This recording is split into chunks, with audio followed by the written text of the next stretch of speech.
Hey everyone, it's Lynn Davison. I help autistic young adults and their families systemize adulting together. Thank you for watching this video. Today's question comes from Nicole Garcelon Smith.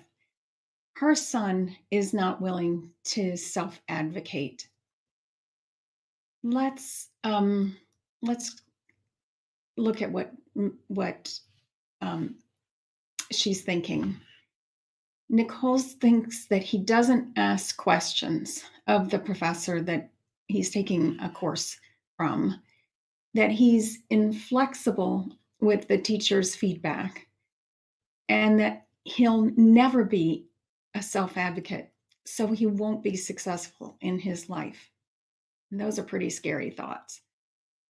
So let's sort this out using the process again that Barb Avila advocates in her book, Seeing Autism, where we try to understand what's going on first and then connect with ourselves and with what could be going on with our autistic young adult. And then what practice could we put in place that would help this particular situation? So first, let's look at what's going on. What is self-advocacy? The definition I found is the ability to speak up on your behalf effectively. That means that you've identified your needs and you understand where the gap is between where you are and what you're getting, and you want to close them. It also, because of our kids, involves how and when they want to self-disclose their autism and how it affects their learning. One of the people that I've studied advocates, that I've interviewed advocates that we be able to express in one sentence how our autism affects our autistic young adults. And we should know that sentence so that we can offer it at any time in a way that it could be helpful for them getting what they need from the situation. I wonder if we did this with our autistic young adults and had a sentence prepared that they had already rehearsed, if perhaps it might be easier for them to identify where the gap is between what they have and what they need.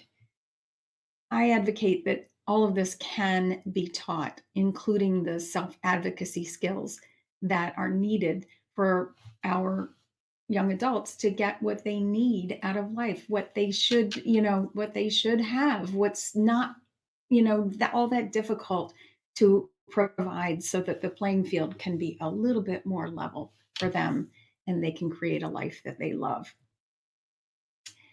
So now that we understand what's involved in self-advocacy, let's connect with them and with ourselves and see what's going on. And we'll use what I think is going on with Nicole. And, hopefully it's close enough that it makes sense. So the situation is they got some feedback on an assignment. Her son got some feedback on an assignment that he had submitted. And Nicole's thought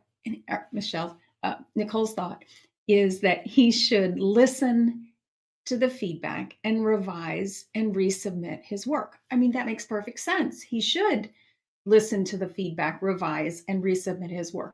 I mean, that's why he's in school, so it makes perfect sense. And so she feels a sense of urgency. Let's get this done. Let's turn it in. Let's do what we can to really get out of this course what you need to know in order to, do a good job and learn what is important to know in this course. So she suggests to him that he should do this. And unfortunately, she's disappointed because he's not doing this on his own. He's not proactively doing it. When she suggests it, she gets a lot of resistance. So let's just notice what's happening there is that the result is disappointment. And here's another thought that seems to be happening in this situation. There's teacher feedback, so the situation is the same. That's the part that's outside of our control. And here's what's inside of our control, the T. He may never self-advocate. That's it. That's a thought that, we're projecting out in the future, that this is a problem that will continue for the rest of his life. That puts us right in fear. We spin in the future failure that could occur and all of the consequences of that future failure. And the result is that we think he will fail in life. That's pretty scary. And it's certainly uncomfortable to feel.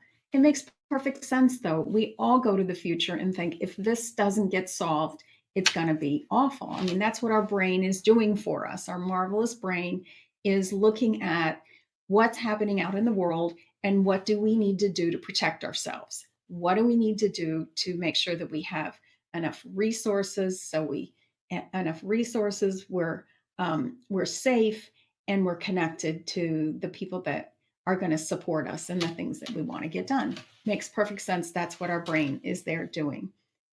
So here's my suggestion. What if we just tacked on, and this is again, we're connecting with ourselves. What if we just tacked on the words, and that's okay? This could be a push, but let's try it on. He gets the teacher feedback, same situation. He didn't revise his work, and that's okay. Just try that thought on.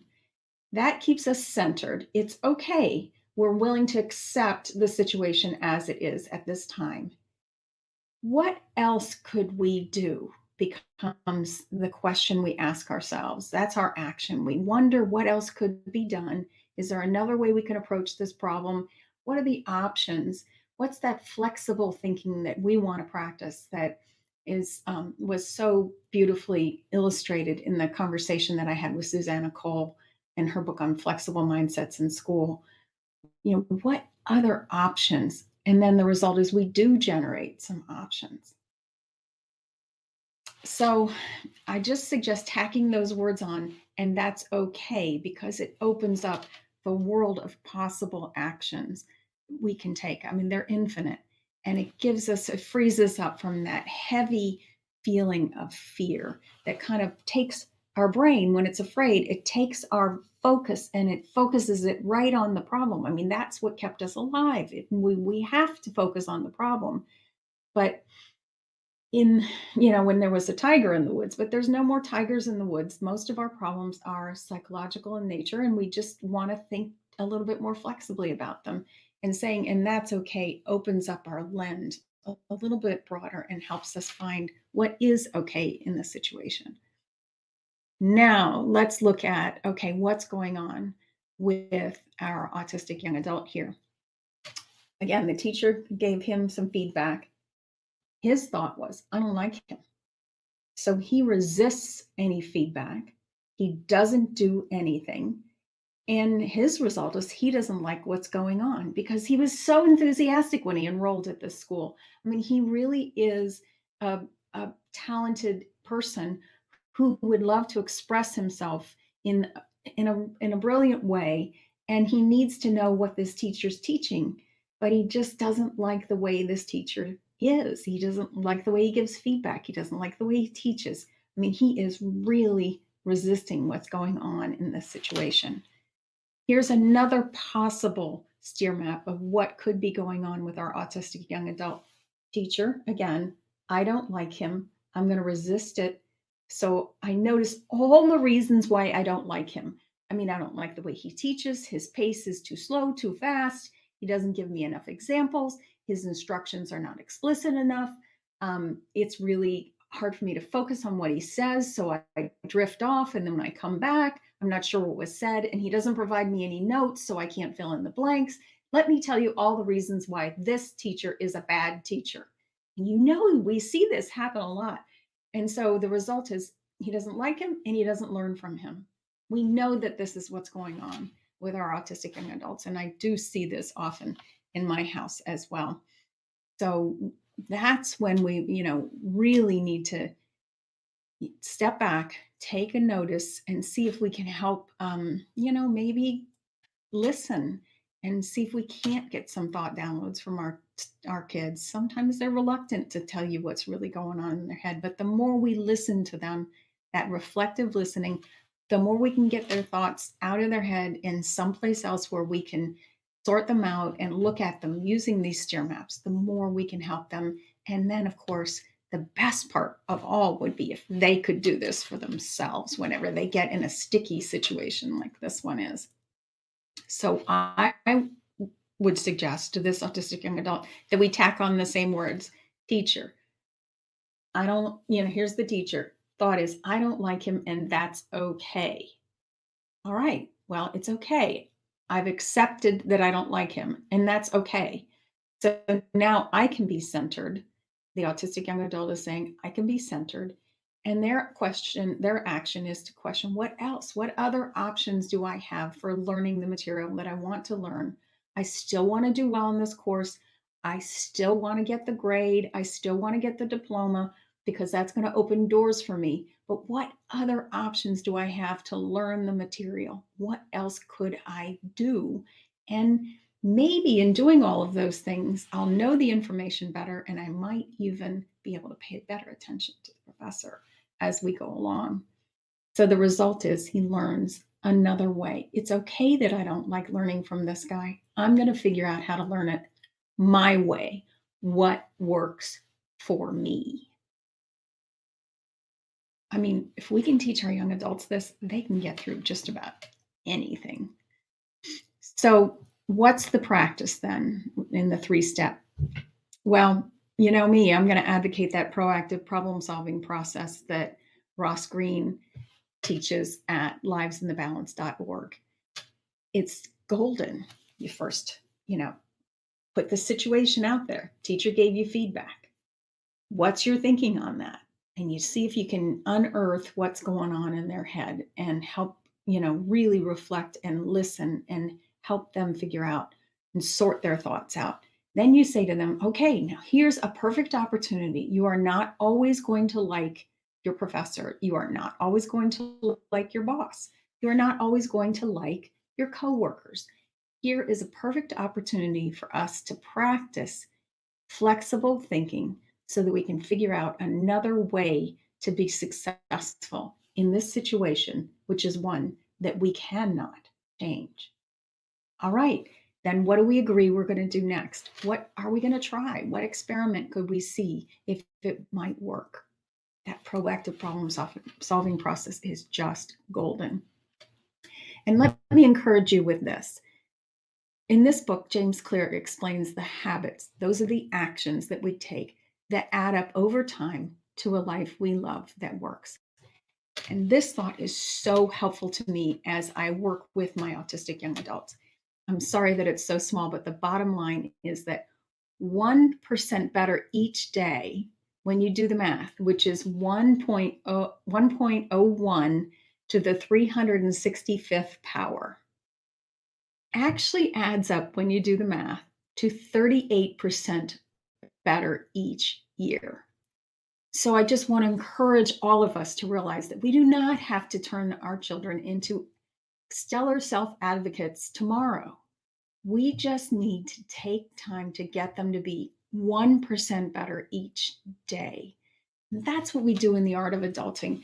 We divide life into those critical parts. What are your dreams? How are you talking to yourself? What actions are you taking? And what people, that's where this one falls. What people do you need to recruit on your team so that you can, and how you need to navigate all of those people skills so that you can get better every single day in terms of getting the support, exact support that you need exactly when you need it. So please just take a big breath and think all we have to do is do things 1% better each day. And we will be well on our way to creating a life we love that works, making huge progress, one tiny micro step at a time. And here's where you can find the resource People Skills. Here's my copy. This was actually printed in 1979. So I've had it for a while. It's also still available, thank goodness, at Amazon and is available on Kindle. And Bob Bolton and his wife Dot were tremendous teachers of people skills throughout corporate America. And they call it assertion skills. I'm just going to substitute the word self-advocating. All that our young adults need to learn is, and watch this, it parallels the STEER map. Okay, that's the situation. It causes me to think and feel, and I act this way, so I get this result. It's just that simple. So if we can teach them the steer mapping, we can now leverage it in both the problem solving process that we learned from Ross Greene and in their self-advocacy skills. This is powerful. And I know we can help them learn how to do this. It's going to take time, but if they get 1% better every day, they will get 38% better every year. And that's the best we can hope for. So please join me in the art of adulting. Nicole, I know you're there already. And please, let's learn how to help our autistic young adults systemize adulting together so that we connect with them and can continue to love them for the rest of our lives. Bye for now.